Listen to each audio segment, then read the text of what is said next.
Hoje seguimos mostrando as características e formas de combate a algumas doenças que atacam os animais na suinocultura, entre elas a colibacilose e a coccidiose.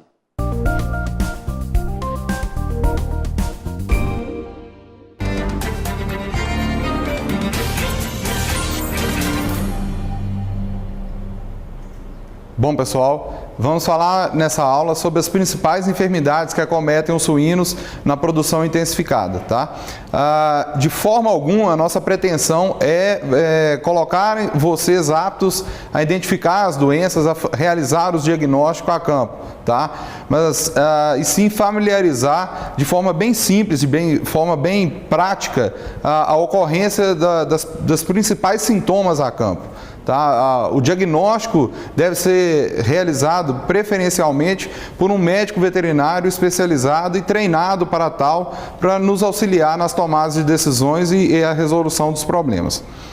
Então, aqui mostrando alguns quadros, né, de Escherichia coli, levando uma das principais ocorrências nos problemas entéricos é a alta desidratação dos animais. E o animal não consegue absorver o nutriente que ele está ingerindo, seja via leite, né, pela lactação, ou seja via alimentação, via ração. Então, o animal desidrata, tem um quadro bastante severo de desidratação.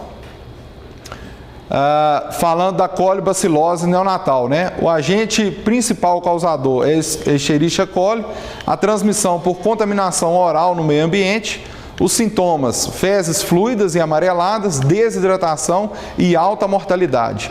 A prevenção dentro da maternidade, né, é através da ingestão do colostro nas primeiras horas de vida por parte do leitão.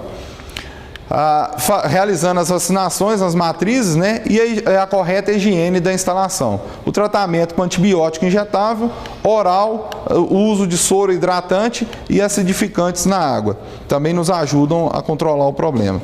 Aí mostrando a ocorrência da diarreia, da forma.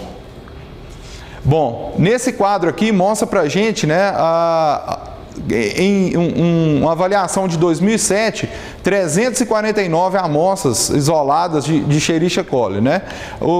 Com a sorotipagem dela, né, mostrando o antígeno das fímbrias, né, causadoras do problema. Então, a frequência normalmente aqui pelo setor maternidade, creche e terminação, tá? Então, para cada fímbria, né, para cada antígeno presente aí na Escherichia coli, nós temos uma maior ocorrência nesse caso aqui na maternidade e praticamente nada na creche e zero na terminação. Da mesma forma, quando a gente isola essa fímbria, né, nós temos uma maior ocorrência em alguns casos na terminação, mas principalmente aí o sítio de eleição, né, é a maternidade, com alguns casos dentro da creche. No trabalho aí do isolamento das 349 amostras, né, foi feito aí o antibiograma, né, mostrando aí boa parte das amostras, né, com resistência acima de 50%, né, em sua grande maioria, tá, para Escherichia coli, e nos casos de isolamento de salmonela também um percentual elevado aí em algumas drogas, né, com resistência ao antibiograma. Então a gente deve ter sempre usado do meio de ferramenta de diagnóstico laboratorial para conseguir usar a droga específica para cada problema. Falando da coccidiose, né, o principal agente aí é um parasita de células, né, a Isóspora suis, e parasita principalmente o jejuno e o ilho. A transmissão se dá por contaminação oral no meio ambiente, através dos ocistos, né, e podem levar de 3 a 4 dias depois da ingestão a ocorrência de diarreias. Os principais sintomas são a diarreia amarelada com odor rançoso e não responde aos antibióticos. A prevalência é em torno de 70 a 90% dos leitões de leitegadas contaminadas. A mortalidade varia entre 6 a 20%. Normalmente a gente não observa na prática uma ocorrência de alta mortalidade quando o problema é coccidiose. Então, aí mostrando principalmente aí a ocorrência de fezes cremosas, né, dentro do setor, de coloração variada, E aí nós observamos desde diarreias brancas, né, amareladas, acinzentadas, avermelhadas. A gente costuma brincar que é uma salada mista de diarreia. Então é muito difícil, praticamente impossível, alguém querer realizar o diagnóstico através simplesmente da observação. Então, normalmente deve ser feito associação com exames laboratoriais. Então, aqui mostrando a dinâmica da infestação pela coccidiose, né? O animal ingere o oocisto esporulado, há uma colonização das células epiteliais do intestino e a sua multiplicação. Com a multiplicação, há o rompimento dessa célula e a liberação do oocisto no ambiente, tá? Esse oocisto, tendo condições de umidade e temperatura adequadas, ele vai sofrer o processo de esporulação e o animal pode ser recontaminado. Normalmente, o que a gente observa, ele tem uma durabilidade no meio ambiente muito elevada, podendo chegar em alguns casos até mais de um ano aí no ambiente e ainda mesmo assim causar infestação dos animais. Então é muito importante proceder à correta limpeza e desinfecção utilizando os produtos recomendados para cada caso. Aqui mostrando uma micrografia, né, do oocisto. Ele coloniza células do intestino. Ocorre a ruptura da célula e a lesão da célula, liberando os oocitos aí, e impossibilitando também a correta absorção de nutrientes pelos leitões. Os oocitos transmitidos pelas matrizes, né, normalmente, e também por diarreias de leitões em lotes anteriores com a coccidiose. Ele pode ser resistente aí por mais de até 15 meses no solo, né? A esporulação depende aí da temperatura entre 32 a 35 graus e de 12 a 16 horas apenas para essa esporulação acontecer. A prevenção da coccidiose se dá principalmente através da lavação e desinfecção das instalações, né? Nós devemos impedir o acesso aí a baias e escamoteadores, né? Restringir o acesso quando a gente movimenta animais contaminados. Impedir também a entrada de animais, roedores e moscas dentro da instalação. Normalmente o jato com água quente também a gente tem uma alta eficiência na remoção da matéria orgânica e consequentemente dos oocitos. O tratamento é preventivo através do uso de coccidiostático oral, tá? O diagnóstico pode ser um parasitológico de flutuação das amostras de fezes, um raspado de mucosa e exame direto, né, ao microscópio, ou um histopatológico do intestino fixado em formol. Mais frequentemente, né, a sua ocorrência, a observação é muito maior nos períodos mais quentes e úmidos, né, na fase da estação do verão. E a esporulação dos oocitos é bastante favorecida nessa ocasião. Um pouco aí do rotavírus, né? O agente causador da rotavirose é o rotavírus, bastante resistente a desinfetantes.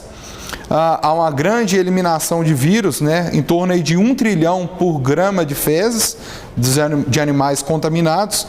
Animais assintomáticos, né? As matrizes são portadoras e podem repassar esse agente aos leitões. A transmissão e contaminação é entre a 1ª e a 8ª semana de vida.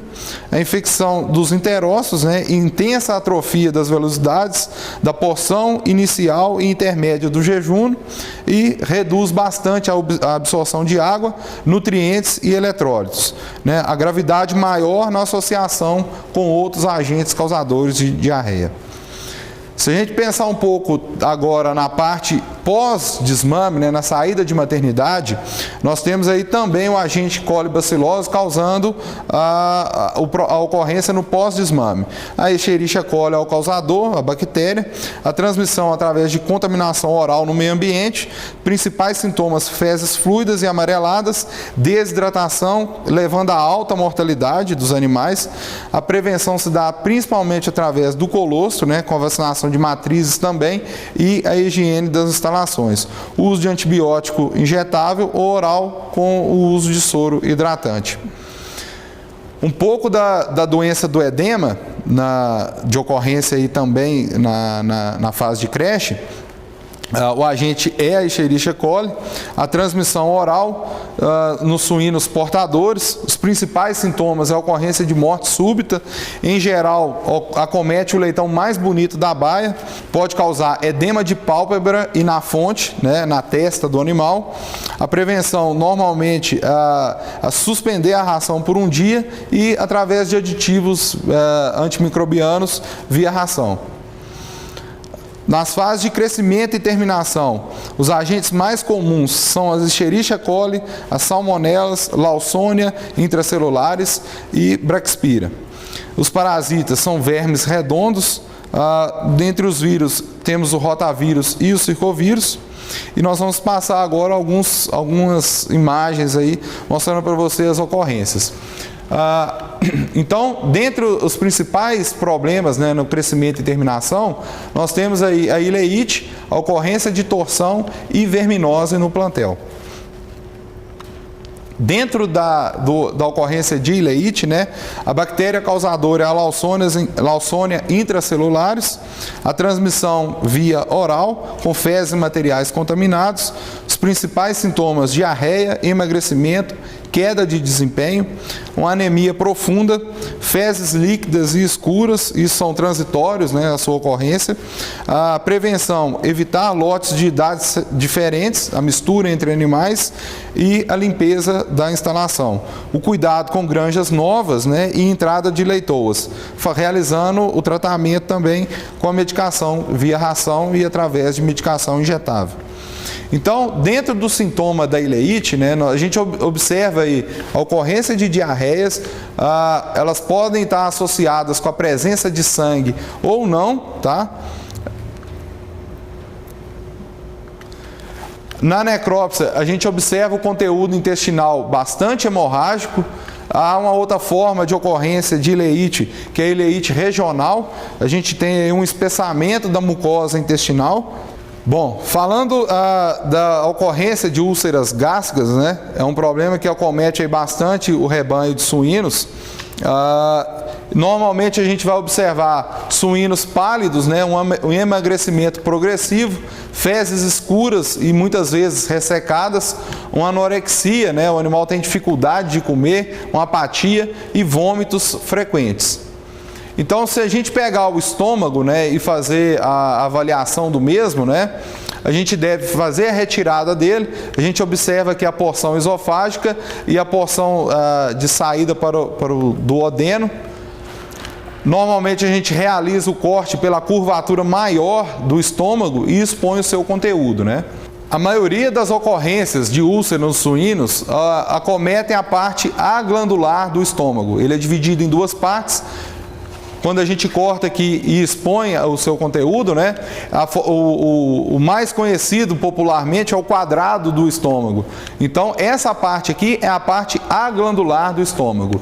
E todo o restante do estômago é a parte glandular do mesmo. Então, a maioria das ocorrências estão em torno desse quadrado de avaliação. Em torno de 1% só acometem a outra região do estômago. Então, quando a gente tem uma suspeita de úlcera e quer fazer uma avaliação, a gente deve expor o conteúdo e avaliar o quadrado do estômago. Então, quando a gente faz uma avaliação do grau de lesões de ulcerações, nós temos aí do grau 0 até o grau 4. No grau 0, né, o aspecto é normal do quadrado, né, a mucosa é clara e brilhante e esbranquiçada, e a gente não observa um grande espessamento da mesma. No grau 1, a gente já observa algum grau de paraqueratose, sem descamação do mesmo, né, do tecido, e com poucas ulcerações. No grau 2, né, entre 0 a 36% de áreas ulceradas, né, com exposição do epitélio. No grau 3, nós temos aí 66% de ulceração com exposição do epitélio no quadrado do estômago. Uma outra ocorrência aqui mostrando o grau 3, né, a intensa paraqueratose e descamação do seu tecido. aqui no grau 4, né, entre 67% a 100% do quadrado ulcerado.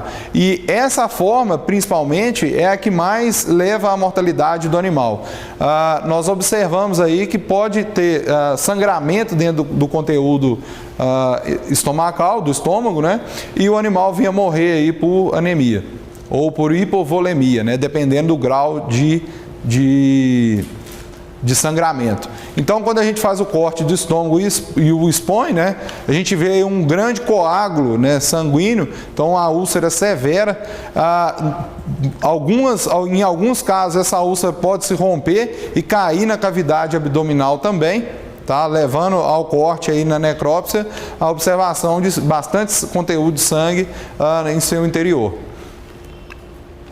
Bom, observando aí a ocorrência de úlceras, né, nós temos aí diversos fatores que levam ao surgimento das mesmas.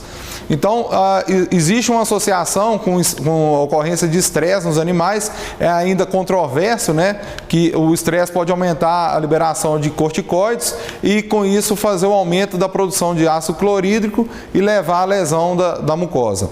Dentre os fatores nutricionais, né, nós temos aí a granulometria das rações fornecidas aos animais, a forma física, né, o tamanho das partículas da fibra também, o soro de leite, né, alguns nutrientes aí que a gente utiliza podem reduzir o pH do conteúdo estomacal e aumentar a gravidade das lesões.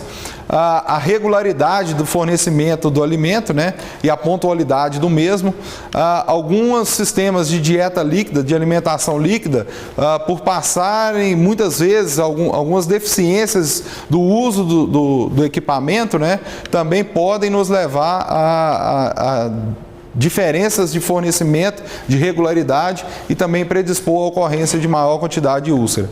E também causas bacterianas, né? O Helicobacter pylori também é uma bactéria causadora de úlcera gástrica nos animais. Bom, aqui na foto mostrando as diversas lesões acometidas no quadrado do estômago, né? Nesse caso aqui o conteúdo já é hemorrágico, com a úlcera rompida já. Bom, o controle normalmente se faz, né, retirando os fatores predisponentes, né, determinando aí os corretos horários de alimentação dos animais, fazer a monitoria da granulometria da ração fornecida, cuidar principalmente da ambiência das instalações. Nós devemos separar o animal do lote, né, que está apresentando os sinais clínicos de ulceração, com a presença de vômitos ou ocorrência de diarreia com presença de sangue ou não, fezes ressecadas, e oferecer condições adequadas para que o mesmo tente se recuperar. O uso de bicarbonato de sódio, hidróxido de alumínio e hidróxido de magnésio é uma forma na tentativa aí de recuperação do problema. O uso de plasma também ajuda na redução da quantidade de ocorrências de úlcera e a gente deve normalmente fazer a avaliação da viabilidade econômica da sua utilização frente aí ao desafio.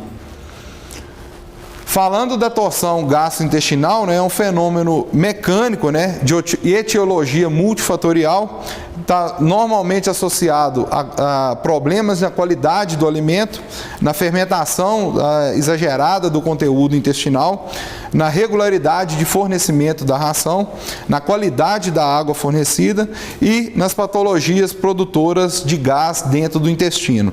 Então, a torção do mesentério ela pode ser completa ou de alças intestinais, né, parciais, de forma parcial, levando à morte súbita e muitas vezes sem sintomatologia clínica evidente no momento. O animal estufa após a morte e é marcada a distensão do abdômen. Então, normalmente, né, a interrupção do fornecimento de ração e depois, passado longos períodos sem ração dentro do coxo para os animais ingerirem. E no momento que a gente libera a ração novamente, né, o animal ingere bastante quantidade e isso também pode levar à torção do trato gastrointestinal. Então, o que significa propriamente a torção?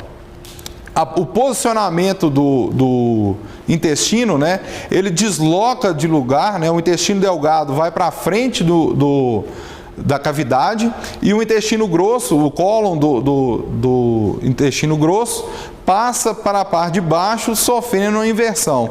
Então, quando a gente faz a necrópsia, a gente observa que uma parte do intestino está com a coloração normal e a outra parte que foi torcida, ela está com isquemia, né? Então, há o início de necrose do animal e alteração da sua coloração.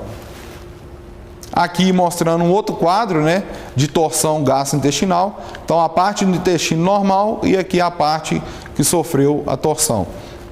Normalmente, né, o pessoal nas granjas abre o animal que morreu e está estufado e observa todo o intestino com alteração de cor, né, e aspecto, e o classifica como torção. Então, normalmente, esse sintoma clínico é o da síndrome hemorrágica, e ele deve ser diferenciado no momento das suas anotações para a correta avaliação pelo médico veterinário. As hérnias umbilicais e inguinais, né, normalmente estão associadas aí às umbilicais, principalmente por falhas de manejo na maternidade, usualmente, né? E as inguinais, nós temos aí grande ocorrência por fator genético. Então, é importante determinar aí quais os cruzamentos estão sendo realizados na granja e quais a susceptibilidade do macho estar transmitindo o problema da hérnia inguinal para os leitões. Vimos nessa aula as principais enfermidades do sistema reprodutivo, enfermidades do sistema entérico e algumas ocorrências das ulcerações gástricas. Muito obrigado e nos vemos numa próxima oportunidade.